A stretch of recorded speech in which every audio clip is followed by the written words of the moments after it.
welcome to a new vlog and trip report, and today we're taking a train from Szombathely to Nagykanizsa, and I was hoping for a very interesting Hungarian train. Of course, if you go to a new country, travel there with the train for the first time, you're always hoping for some interesting trains, and well, I got the most boring possibility that exists in Hungary, which is the class 426, because that's basically an identical sister to the class 642 of Germany. They even have the same color and they have the exact same interior. As you can see here, it looks exactly like in many videos I already done in Germany about the class 642. So of course that was a bit of a disappointment. I was hoping for something more interesting, but at least we still got a new railway line to discover.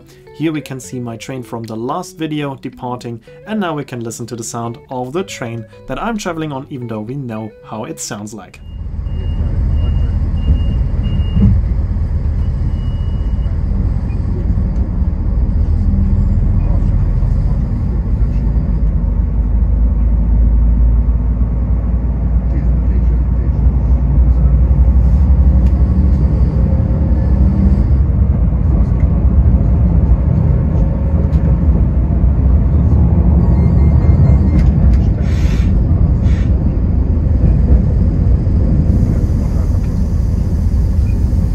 So yeah, that was a bit unlucky that I got this train on the line. Later on it turned out that I was extremely unlucky because there are also other trains used on that line. We are traveling as an IR Interregio, and this train is going all the way to Pécs, which is about 4.5 to 5 hours away. So I can tell you already now, 5 hours in this train and you will have a lot of back pain. So I would not recommend taking this train all the way to Pécs, but you can actually figure out what train is used if you check how many stops there are.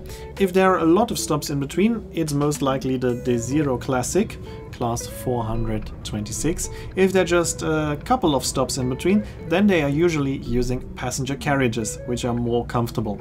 At least that's what I figured out during my train ride, so I was just a bit unlucky that I got the D0, which basically is a good train, but it is a regional train. It's not intended for the use of 5 hours, and as I said, it's quite common in Germany, so it was nothing new for me.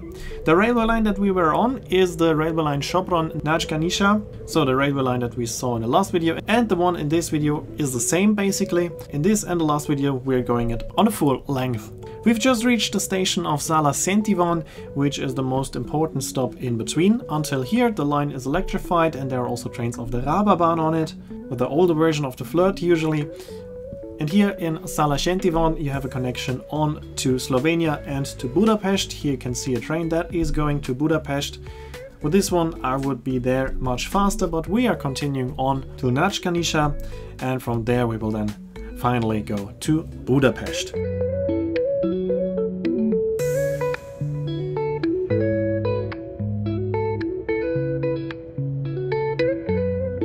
Here we can see an oncoming train, which was delayed quite strongly, and on this part there's only one track, so we had to wait for this train in one of the stations with 2 tracks. So we got a slight delay, but still enough time to make my connection in Nagykanizsa.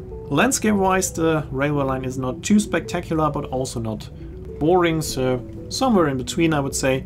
Quite nice landscape, but a rather flat landscape without many landmarks, but still quite beautiful.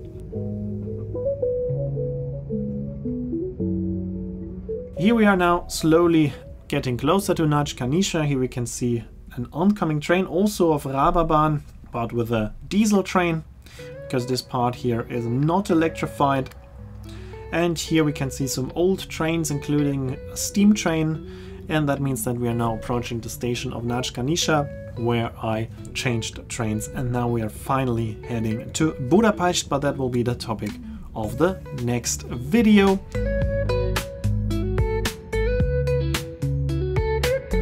Here we have the station of Nagykanizsa, and here I'm leaving the train after almost 2 hours in a D0. And that's it for this video. Here you can see when the next video will be uploaded and the name of the song. As always, I'd like to say thanks for watching. Hope you enjoyed the video. If you did, make sure to comment, like, subscribe or share the video link, and I hope to see you in my next video.